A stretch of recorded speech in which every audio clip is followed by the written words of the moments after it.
Welcome everyone, and thanks for downloading another episode of the 7 Minutes to Midnight series. Colin and I are working on future episodes about the Cold War, and hopefully we'll be able to confirm some great guests and interesting topics. This episode is about the Korean War, which took place between 1950 and 1953. A war that is fairly unknown and overshadowed by World War II and later the Vietnam War. It is considered forgotten, but was as gruelling as any of the World War II theatres of operations. Max Hastings, in his book about Korea, wrote, "The Korean War is one of the most important dramatic conflicts of the 20th century. It remains the only battlefield on which two great powers, the United States and China, have met since World War II. Only in the Cuban Missile Crisis has America come closer to employing nuclear weapons than she did in Korea in 1950 to 51. United Nations troops suffered 142,000 casualties to restore the independence of South Korea after the communist invasion of June 1950. The British Army lost 3 times as many men in Korea as in the Falklands War, and it fought its biggest battle since 1945, above all in the Imjin River in April 1951, when the Gloucesters, the Ulsters and the Northumberland Fusiliers staged their memorable sacrificial stand, holding the road to Seoul against the Chinese spring offensive. The Korean War retains a special fascination as the only conflict in which an army is fought under the flag of the UN in pursuit of military objectives. It was also, in many important respects, a rehearsal for the conflict in Vietnam." And that's Max Hastings, a well-known historian. But interestingly, it's been said that the US went into Korea with a bad army and came out with a good one. They went into Vietnam with a good army and came out with a bad one. And it really took until the first Gulf War for the US Army to regain its reputation. So why was that then? It's a bit unclear, but I think a lot of it is down to the fact that the performance of the American army at the start of Korea was particularly poor. And I don't know if that's to do with, similar to the Cold War, where they started drawing down after the Second World War, making savings. Sometimes you see a lot of the generals that perform well in one conflict don't perform well in another. The tactics that the Chinese used. It was a very challenging theatre as well, extremely hot in the summer and absolutely freezing during the winter. So I probably think it's a combination of all those. Yeah, I would do a bit of war fatigue as well, and a lot of new people that hadn't been in the Second World War. Just before the official Japanese surrender in World War II, the US planned and drafted an order to divide Korea into a Soviet Union and US occupational zones. Soviet Union to the north, the US to the south. And they proposed that the 38th parallel would be dividing line. This was incorporated into the US General Order for the Japanese surrender planned for the 15th of August 1945. So in September 1945, the US took over South Korea from the Japanese. The Soviet Union had already taken over the north a few weeks earlier. The Soviet Union saw North Korea as an opportunity to expand its influence, especially into the Asian continent, as it was doing in Eastern Europe. In 1949, both the Soviet Union and the United States withdrew their military forces from Korea. But the mutual antagonisation between the North and the South only deepened, because the Soviet Union and the US basically formed 2 separate states, which then became at loggerheads with each other. Stalin initially did not think the time was right for a war in Korea, and the Chinese People's Liberation Army was still embroiled in the Chinese Civil War. During this period, the US forces remained stationed in South Korea, but by spring 1950, Stalin believed that the strategic situation had changed. The Soviet Union had detonated their first nuclear bomb, breaking the US atomic monopoly. The Soviet Union had also cracked the codes used by the US to communicate with their embassy in Moscow. And reading these dispatches, this convinced Stalin that Korea did not have the importance to the US that would warrant a nuclear confrontation. So both the Chinese and the Soviet Union did not feel the US would fight for South Korea. Stalin began a more aggressive strategy in Asia based on these developments, including promising economic and military aid to China. And in April 1950, Stalin gave Kim Il-sung permission to attack the government in the south under the condition that China would agree to send reinforcements if needed. For Kim, this was the fulfillment of his goal to unite Korea after its division by foreign powers. But Stalin made it clear that Soviet forces would not openly engage in combat to avoid a direct war with the US. And as you said earlier, Colin, Max Hastings pointed out how important this war was, because actually it was the first and probably the most important proxy war at the beginning of the Cold War. It's interesting as well, you look at that power balance there, it's very much at this period, the Russians are dictating to the Chinese, and you can argue now when you look at Ukraine, it's the other way around, the Chinese are dictating to the Russians, aren't they?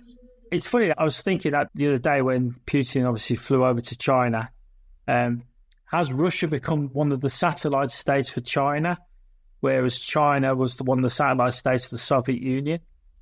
The economic power of Russia now is minuscule compared to China. We're in interesting times now, and it's almost like, is the Ukraine the Korean War of the first war of the new Cold War, with the satellite states fighting it? And we have talked about that before, about the need to negotiate, and at some point there might well be a situation like Korea where there's a stalemate, a border that's very well defended.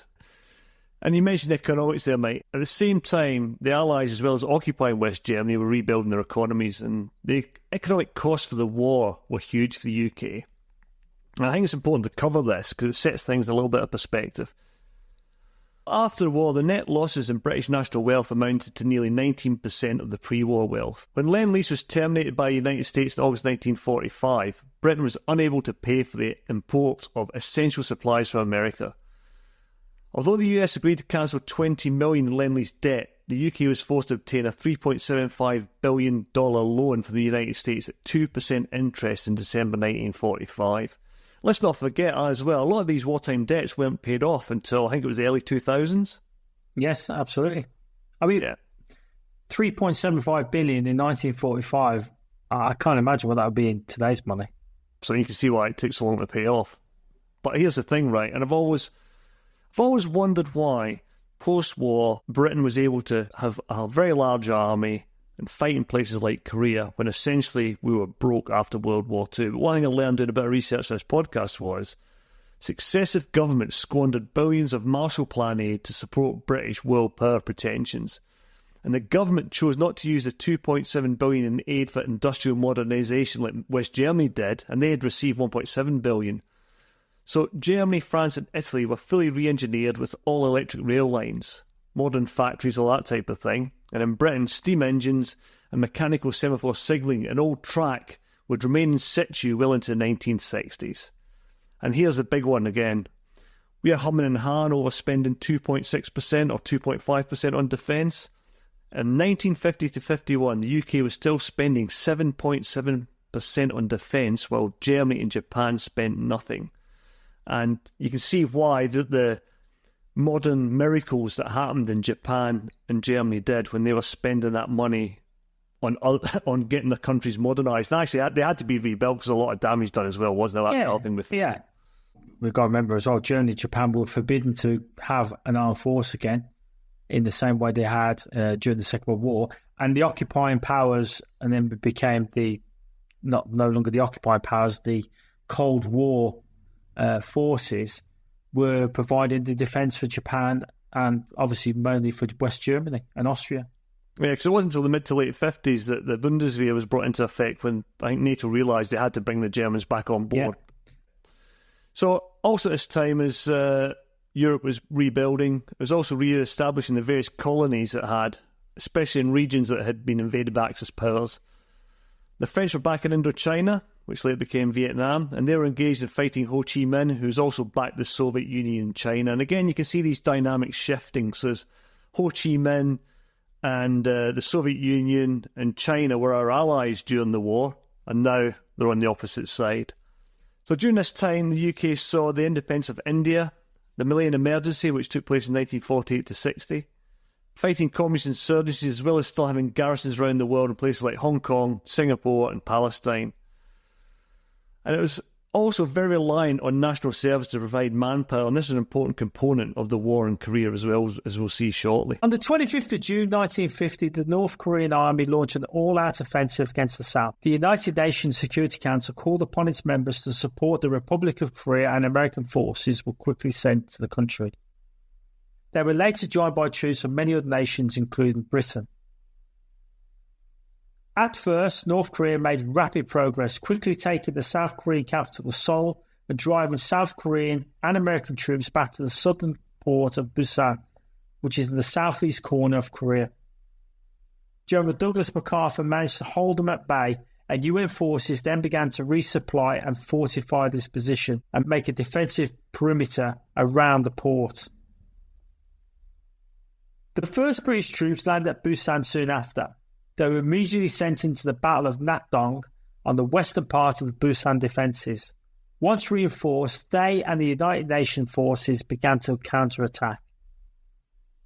The UN would eventually include over 23 countries, with the US providing over 90% of the military personnel. Other nations included Australia, Canada, France, the Philippines, Ethiopia, Turkey, New Zealand, South Africa, Colombia, and Great Britain. One of the key battles that halted the initial North Korean successes was the Battle of Imjin. South Korean and American forces undertook a daring amphibious landing at Imjin, which is 150 miles behind enemy positions. The landing cut North Korea's communications and allowed the UN forces to break out of the Busan bridgehead. This was led by John MacArthur, who did not believe he could win without an amphibious landing deep behind enemy lines, and he had started to think about a landing as early as July. For the core of his landing force, he selected the 1st Marine Division and the 8th Army, including South Korean Marine and Infantry units. The entire force was designated as 10 Corps. After a naval and aerial bombardment, the Marines the next day conducted the assault. The North Korean resistance was stubborn but spread thin, and the 1st Marine Division, accompanied by Republic of Korean and US Army units, entered Seoul on September the 25th. These successes forced the North Koreans back to the north, and China, who felt threatened by advancing US and South Korean troops, crossed the border in support of the North Koreans. What is interesting is the Chinese troops were called the Chinese People's Volunteer Army. So this loosely provided some elements of non-governmental involvement from the Communist Chinese government and the People's Liberation Army, even though the soldiers and the equipment were PLAs. I think MacArthur's an interesting character because he's of the famous "I will be back" or "I will return" from the Philippines. So he had a lot of experience in naval landings, didn't he, throughout the war? And I think that gave him the confidence to carry out this landing at Incheon. The Marine Corps did an enormous amount of amphibious landings in the Pacific campaign. I mean, we talk about D-Day and we talk about landing in Italy and such like, but they were landing at every single island against a very determined and defensive enemy. And they were taking some hard and heavy casualties. A lot of lessons were learned from the US Marine Corps and the US Navy in amphibious operations. But as we have discussed with the cognitive Marine, a serving US colonel, Marine Corps colonel, it wasn't until recently that I learned that the US Marines have grabbed the majority of the glory for the Pacific campaign. But I can't remember the exact figures now. But the Army involvement in the Pacific campaign way outnumbered the US Marines. Yeah, but where's the best story? Oh, yeah, you're right, your own history, and the US Marines are fantastic at doing that, aren't they? Well, and they've got a fearsome reputation and a great history, and you're not going to share some of the glory of those campaigns. And the other thing you'll see about MacArthur later on is he's got that wartime experience. He was also the de facto ruler of Japan post-war. Yeah. He was put in charge to run Japan effectively. So this man has massive confidence in himself, massive ego, thinks he's a man of destiny in a lot of respects, and we'll see that play out shortly when we discuss his dismissal. Although many battles were fought, the one I want to cover is the battle for Gloucester Hill. And that was the 22nd to the 25th of April 1951. This is also known by most people as the Battle of Imjin. Most listeners will know something of this story, especially those who have got an interest in the Korean War. And this story talks about the ferocity of the battle, the determination of the enemy, but also the bravery and fighting spirit, not only of the Gloucester Regiment, but the whole of the 29 Brigade. The 29 Brigade consisted of 3 British battalions. The 1st Battalion of the Gloucester Regiment, 1st Battalion Royal Northumberland Fusiliers, and the 1st Battalion, the Royal Ulster Rifles. What I wasn't aware of, there was also a battalion, 1 Belgium Infantry Battalion, and I don't have the title of that unit, was also as part of the brigade. And they were supported by the 25 pounders of 4-5 Field Regiment, the 4.2-inch mortars of 170 Independent Mortar Battery, the Centurion tanks of C Squadron, 8 King's Royal Irish Hussars, and by 55 Squadron Royal Engineers. From a gunner perspective, there's some great battle imagery and paintings by Terence Cuneo, who also used to put the little mouse in his paintings. And there's a classic one of him where the Chinese are storming down a hill onto a gun position, and the gunners are engaging them over open sights. And just again, that just shows you that ferocity of that battle. I think we talk about it a bit later as well. We're talking about World War I tactics in a war that had jet planes and helicopters. And again, go back to Ukraine. Some of these mass Russian attacks, again, that similarity is there, isn't it?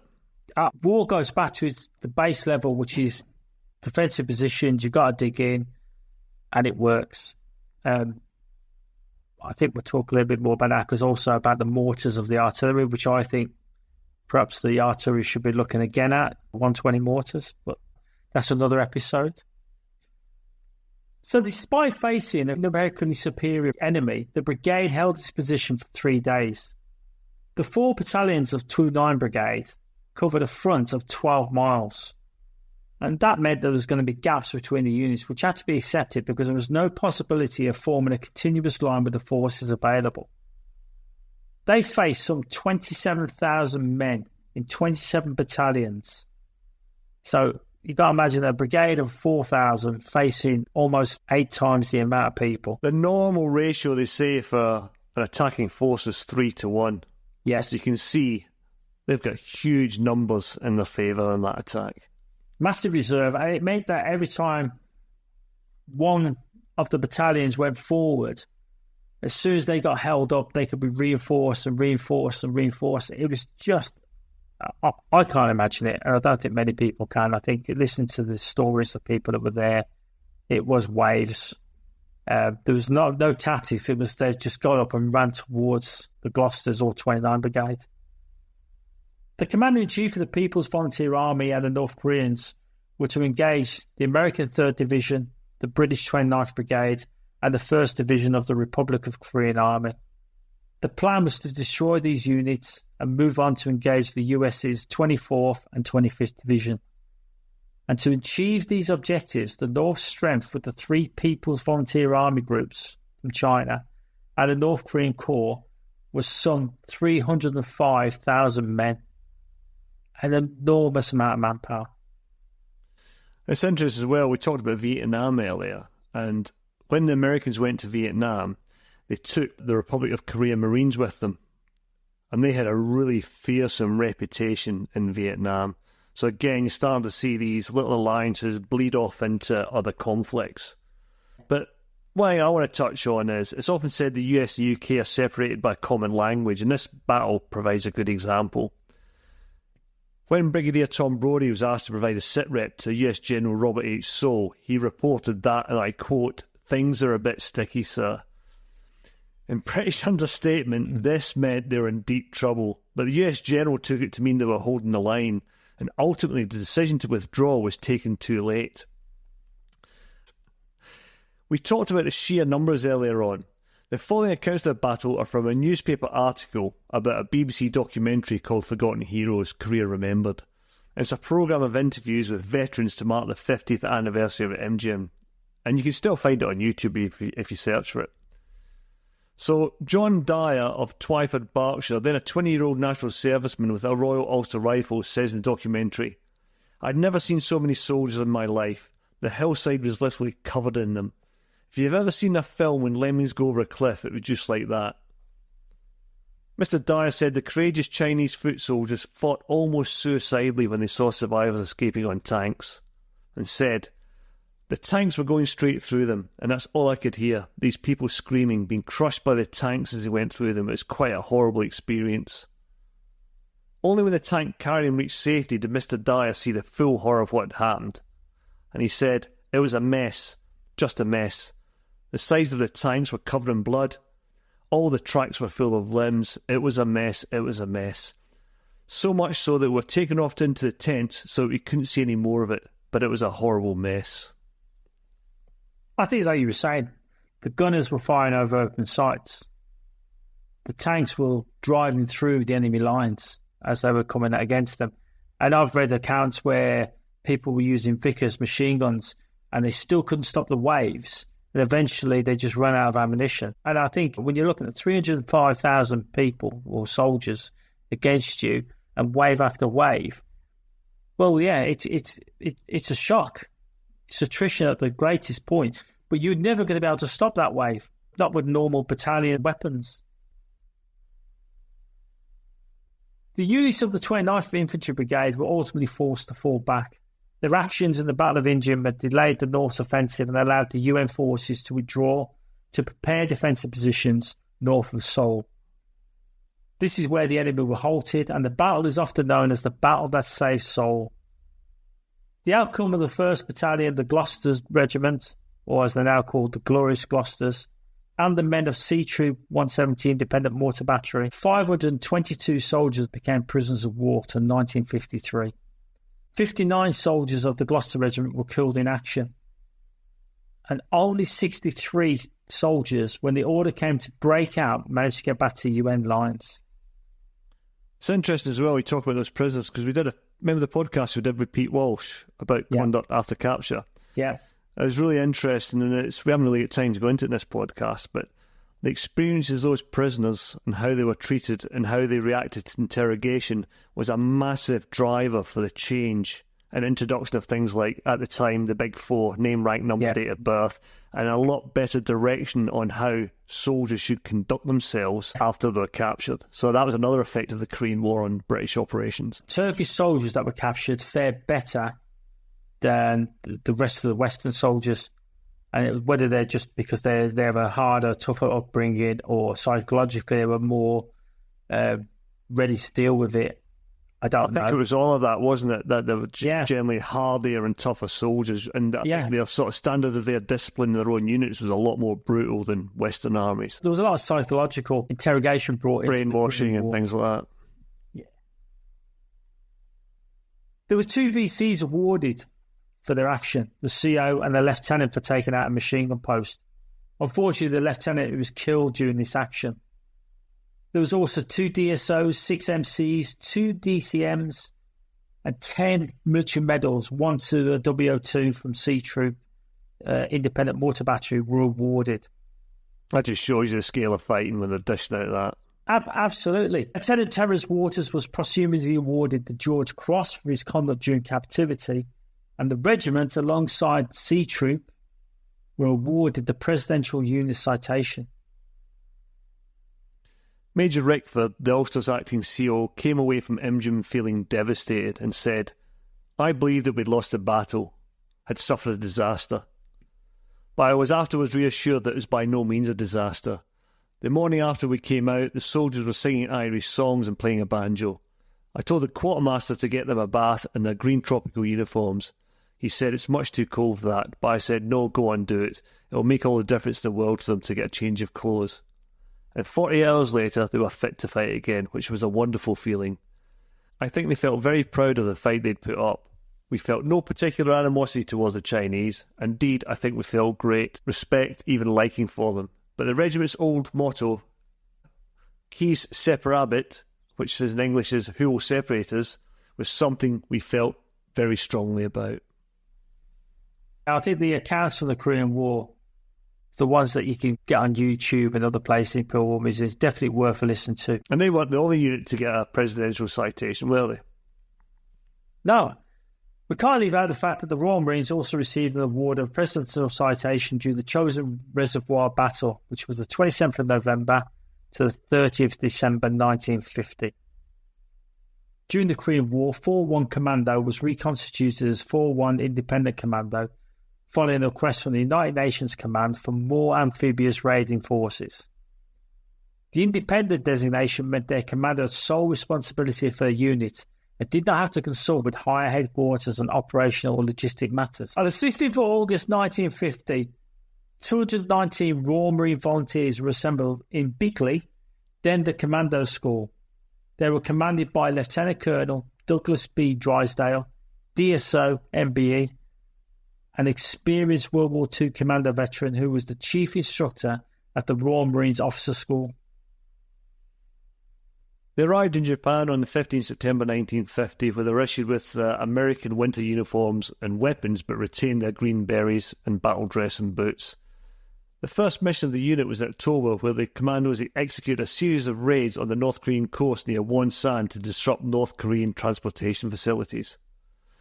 Then on the 10th of November 1950, they joined the UN advance in North Korea, where they served the United States Marines, the second time the two organisations served together, the first being in the Boxer Rebellion in China. During the Battle of Chosin Reservoir, Lieutenant Colonel Drysdale was given command of a 900-man unit of his own commando, and American and South Korean forces called Task Force Drysdale. Their hard fighting, together with American Marines and Army, led to 41 Independent Commando being awarded the American Presidential Unit Citation that the 1st Marine Division had earned. The Battle of Chosin Reservoir is regarded by historians as the most brutal in American history due to the violence, casualty rate, weather conditions, and endurance. Over the course of 14 days, 17 Medals of Honor and 78 Service Crosses, Army and Navy, were awarded by the United States. The second most as of 2020 after the Battle of the Bulge, which was 20 Medal of Honors and 83 Service Cross medals.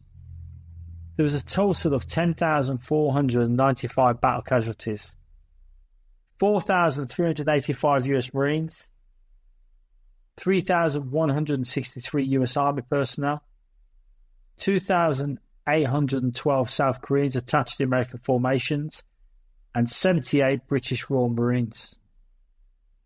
The 1st Marine Division also reported 7,338 non-battle casualties due to the cold weather, adding up to a total of 17,833 casualties.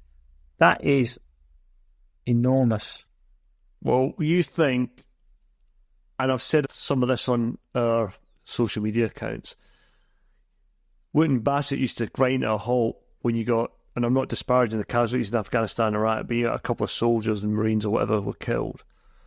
And I really think any future wars we get involved in, you're going to see casualties like that again. And I think the adjustment for Western countries is going to be extremely hard to accept those levels of casualties. Well, it's the Ukraine war. Yes, post-World War II in Korea, people were used to those levels of casualties, yes, weren't they? Yeah. Well, I think we've talked about this as well, that the losses of equipment, ships, etc., during the Falklands War was, I won't say accepted more, but was tolerated more because the commanders had all been World War II veterans. Yeah. And so they'd seen mass casualty, the loss of ships, convoys, and fleets. Nearly 60,000 British combat troops saw action during the Korean War. They came from both the regular army and national servicemen. Now, something Kev and I have talked about a few times on the podcast is you hear people saying about we don't want national service because national servicemen won't fight. I think that's a pretty weak argument. There's other reasons I would say for not having national service, but the willingness to fight isn't one of them, I don't think, because as Kev's favourite point of view is, every major war is fought with conscripts. You might have a professional army at the start, but they have a speed bump to give you time to mobilise. And thereafter, the majority of people are conscripts. Absolutely. But Second World War, prime example. After Dunkirk and the recovery, part of the recovery was growing an army. And the army has to be grown out of conscription.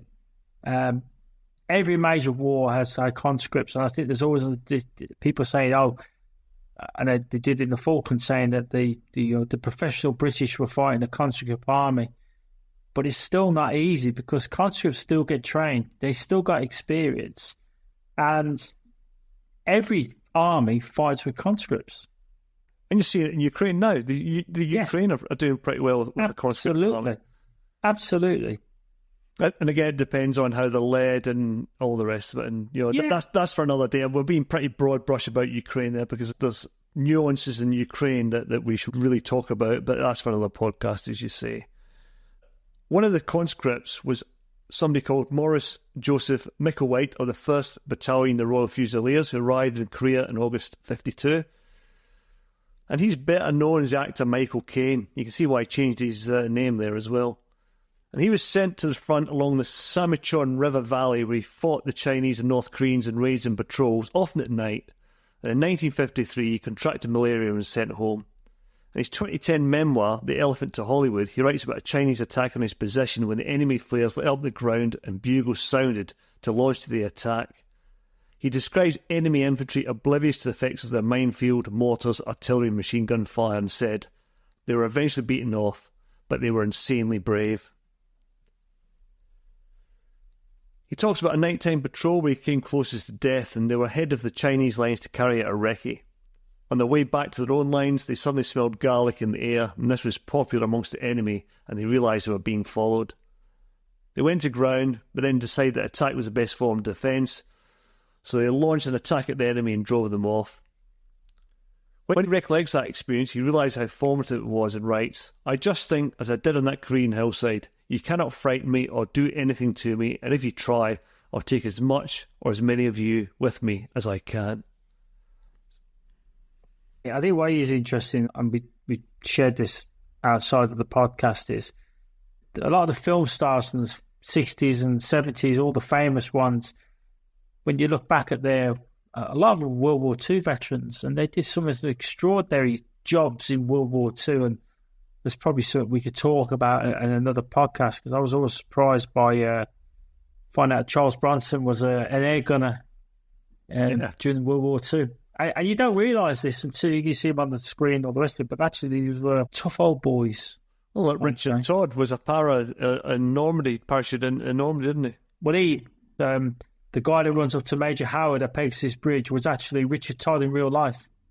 There you go. That made his job as part of 7 Power, and he said that was a massive coincidence. You can see from the fighting we've described that the war saw heavy casualties. The Korean War started on the 25th of June 1950 and ended on the 27th of July 1953. 1,100 British soldiers were killed, and over 37,000 Americans lost their lives. Korean casualties were much higher. Estimates suggest that the North alone lost 11% of its population, while 227,000 South Korean troops died. And civilian casualties are even higher, and those numbers are not clear. Throughout, the US supplied the majority of the troops less for the South Koreans, and at times as much as 90% of the UN forces. So if you're ever in Washington, as well as going to the Vietnam Memorial War, go to the Korean War Memorial. I think it's a much more moving memorial and less well known. Well, you look at it there, though, you think about 37,000 in Korea, then was it 55,000 or 50,000 in Vietnam? 50,000 in Vietnam. It's a hell of a lot of troops, when you look at it. Massive. Well, and as we all know, for every soldier killed, there's 2 or 3 wounded. Yeah. So you're talking for the British, it would be 4,000 or 5,000 people, 1,100 killed, and probably 3,000 with life-changing injuries. Yeah. And the Americans, you're talking close to 100,000. And then in Vietnam, 55,000 were killed. So you're talking 200,000 probably with life-changing injuries. It's massive, isn't it? The numbers are horrendous. The Korean War has not officially ended, and tensions still run high between the North and the South, and US forces remain in the South in one of the most heavily militarised borders in the world. Kev said earlier, a lot of the war has been forgotten, and yet it was a first test of UN resolve, something that's a bit lacking today, actually. It was overshadowed, obviously, World War II, everyone's got the victory, moved on, and then it was overshadowed then by the Vietnam War, I think, as well. Hollywood, when they were making films, it was all about the Vietnam War, and there was very few Korean War films made. Yeah. And if you look back, you can actually only find a few. We'll talk about one of them in a minute. But we need to go back to General Douglas MacArthur, as we said we would at the start. Yeah. Putin is always nuclear sabre rattling in the Ukraine or over the Ukraine. But old Dougie MacArthur wasn't shy about rattling his own nuclear sabre, was he, Kev? No, in the intro, we stated a quote from Max Hastings that only in the Cuban Missile Crisis has America come closer to employing nuclear weapons than she did in Korea. And as Colin mentioned earlier, we were going to talk a little bit about MacArthur. So on the 24th of December 1950, MacArthur submitted a request of targets in Korea and Manchuria and other parts of China, and requested 34 atomic bombs from Washington with the purpose of sowing a belt of radioactive cobalt to prevent further Chinese advances. His request was firmly declined, and this led later to his dismissal. I mean, what made anyone think that was an option? As good a commander as he was, some people felt he deliberately provoked China into entering the war by ignoring warnings against advancing further north in Korea. In an interview with a reporter on MacArthur's 74th birthday in 1954, he said, "Of all the campaigns in my life, 20 major ones to be exact, the one I felt most sure of was the one I was deprived of waging properly. I could have won the war in Korea in a maximum of 10 days. Once the campaign was underway, and with considerable fewer casualties than were suffered during the so-called truce period, it would have altered the course of history." So his plan, and it was either the work of a genius or a megalomaniac, was, and I quote from now on, "The enemy's air would first have been taken out. I would have dropped between 30 to 50 tactical atomic weapons on his air bases and other depots strung across the neck of Manchuria, from just across the Yalu at Antung, which is the northwest tip of Korea, to the neighbourhood of Honchun, which is the northeast tip of Korea, near the border of the USSR. That many bombs would have more than done the job. Dropped under the cover of darkness, when his planes were in for the night, they would have destroyed his air force on the ground and wiped out his maintenance and his airmen. With the destruction of the enemy's air power, I would have then called upon 500,000 of Chiang Kai-shek's troops, sweetened by 2 US Marine divisions. These would have been formed into 2 amphibious forces, one totalling 4/5 of my strength and led by one of the Marine divisions, would have landed at Antung and proceeded eastward along the road that parallels the Yalu. The other force, led by the other Marine division, would have landed simultaneously at Ongi or Najin in the east, hit the same river road and moved very quickly westward. The forces could have joined in 2 days, forming a wall of manpower and firepower across the entire northern border of Korea.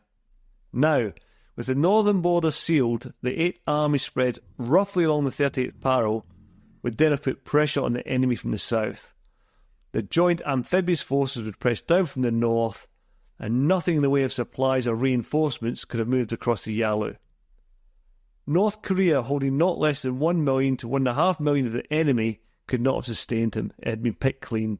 The enemy commander would have been starved out within 10 days after the landings. I suggest now he'd have sued for peace immediately after learning his air had been taken out and we had spread across his supply routes. I think MacArthur was also surrounded by people who were in the same mindset as him, because obviously no one was turning around to him saying this is not a good idea, do not present this to Washington. Another thing to remember though, Kev, is it was only 5-6 years previously that the Americans had dropped 2 nuclear weapons on Japan. Yeah, but I think 2, and then you move on to 30, and you're actually doing it on the border with China as well. And Washington had already thought that he may have brought China in by, obviously, the amphibious assault into the north. I mean, you couldn't accuse MacArthur of lacking confidence, and he went on to say, "You may ask what had prevented the enemy reinforcements massing and crossing the Yalu in great strength as they'd done before. It was my plan, as our amphibious forces moved south, to spread behind us, from the Sea of Japan to the Yellow Sea, a belt of radioactive cobalt. It could have been spread from wagons, carts, trucks and planes. It's not an expensive material." Well, that's all right then. But again, when you come up with a plan, I mean, this is not a minefield he's putting out. I mean, this is weapons of mass destruction. This is chemical warfare. This is all the things that we are... Is it even legal? No, I don't believe it would be. It had an active life of between 60 and 120 years. For at least 60 years, there could have been no land invasion of Korea from the north.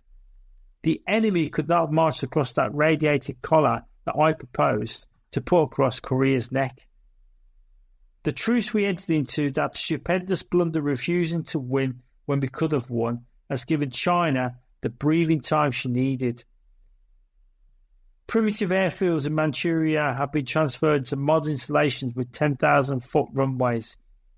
China had only one concentrated arms producing area before Truman relieved me. Now she has built, or in the process of building, 4 more. In 50 years, she can develop her plane building facilities, and China will be one of the world's top military powers. Well, you could argue there, right? He's a bit of a megalomaniac. His plan was mental. But his prediction about China emerging in 50 years' time as a top military power, all right, it's a couple of decades out, but that prediction is about to come true, I would say, in the next 10, 20 years. Yeah, I think so.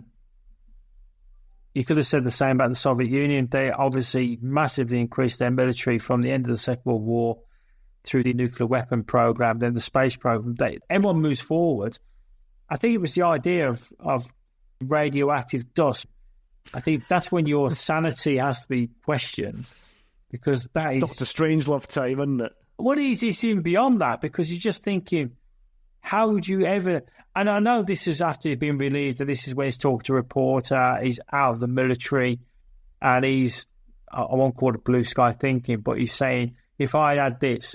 Well, if anyone drops loads of nuclear weapons onto the enemy, you're going to win that particular battle. But to sew in something that's going to last 120 years, which is basically just building a DMZ of radioactive waste, to make a wasteland that no one's ever going to be able to occupy or use. I mean, I don't know. I just think that...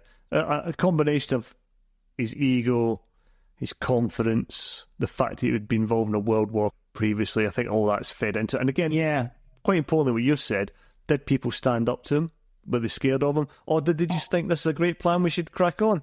I think there was a number of people around him that stood with him and would not stand against him. But what Washington did, and they sacked him and moved him and all the rest of it. And I liked his last statement of this interview. And it was quite a bit like Liz Truss when she left. And he said that, my plan was a cinch. I was refused the right to carry it out by a group of isolationists and politically minded Joint Chiefs. But as we said, mate, thank God they were there to rein him in a wee bit. Oh, absolutely. I think when someone comes up with that sort of idea, you're just looking at him thinking, this is not the mind of a balanced person. That's like when you've got your second lieutenant coming out with the Good Ideas Club and you just give him that withering look. Get back in your box, sir. So if anybody wants a starting point to learn about the Korean War, the book I would recommend is The Korean War by Max Hastings, and that's where that extract from the beginning of the podcast was. There's also a good film called Pork Chop Hill, which was filmed in 1959 and starred Gregory Peck. And it's interesting, mainly because of the roles played by James Edwards and Woody Strode as African-American soldiers, given that the Korean War forced mandated integration of troops for the first time since desegregation in 1948. And it's really weird to think that in the Second World War, African-American troops were considered inferior and weren't allowed to fight on the front line. They did a lot of the support jobs. You had some active fighting units like the Tuskegee Airmen that you saw recently in that series, Masters of the Air. But a lot of them were in secondary roles and support roles. Yeah, logistics, that type of dangerous jobs, sometimes horrible jobs. They did a lot of road building in the Pacific. But it's interesting, when Second World War, not allowed in frontline units. Korean War, you start to see them in the frontline units. And then later in Vietnam, alongside mainly other working class soldiers, African Americans were actually overrepresented in infantry frontline units. Yeah. So it's just funny how that social mix changed over those years as well. Well, the wars do show the social change in a society. It's still usually the poor, though, that gets called up first. Yeah, you're absolutely right, man. I heard a podcast the other day there about Ukraine, and it's saying predominantly the infantry in Ukraine are the poor working class people that are doing the heavy lifting, the heavy fighting. Yeah. It never changes. No, it never will. Because if you're trying to be a doctor, you're not going to take someone out of the university who's trying to be a doctor, who's highly educated and got the money to do that, because you need doctors. Yeah. But if you've got somebody working in a factory who's making widgets, well, you could take them out tomorrow, and there's more people making widgets than there are going to be being doctors. So unfortunately, it's always going to be the poor working class who get pulled to the front first, because they haven't got a specialist skill for society as such. You and me, mate, we were poor working class. Well, as I always say to people, I'm qualified to dig a hole, and that's all. Not what you're back these days, mate. You're thinking, you can dig a pothole. I could put a plant in the hole. I think that's a great film, and I think when you start looking for other films, there are very, very few films about the Korean War, apart from Manchurian Candidate, Frank Sinatra, which was again. Don't watch the remake, though. The remake's no, the remake's no good, but that was done for the Korean War. Again, very few. I think the other thing about Pork Chop Hill is there's a theme in there on every war whereby, and you see it in Vietnam again, whereby the thing about Pork Chop Hill is they're taking a hilltop, and then when they take it, they then release it. You know what I mean? They just give it up. And they're fighting over land that they're not holding, and that repeats itself in Vietnam, doesn't it? And I think this is that politics piece that we were talking about Vietnam, where it wasn't about the military fighting, take a hill, hold it, and then move on to the next position, next position. It was the politics that got in there as well. We need to do something. It became a political game. We'd take it because there was negotiations going on during the war as well. And sometimes they'd take ground to hold it or fight over a piece of ground because it would give some strength to their negotiation. It wasn't Vietnam about measures of success was body count, wasn't it, I think, a lot of the time? When that became really at one stage it was stupid way of measuring success, wasn't it? Well, that's why they used so much ordnance. You know, if you think about how much bombing went on in Vietnam, enormous amount of ordnance, and it was about body count. But in all wars, that doesn't work. All you do is you drive the next generation forward to fight. Well, that's it for another episode, and hopefully, like me, this reminds you of how complex the first Cold War was, especially as now we move into the next Cold War. And as always, a huge thank you to you, the listener. And remember to keep supporting the unconventional soldier. You can find us on all the usual suspects, including Instagram, Facebook, YouTube, and Twitter. If you download us from iTunes, like the podcast, it would be great if you leave us a review there or anywhere you get your podcast from. Thanks again to Nick Beale for his continued support to the series and offering technical help through his company ISAR. And we'll see you next time on The Unconventional Soldier.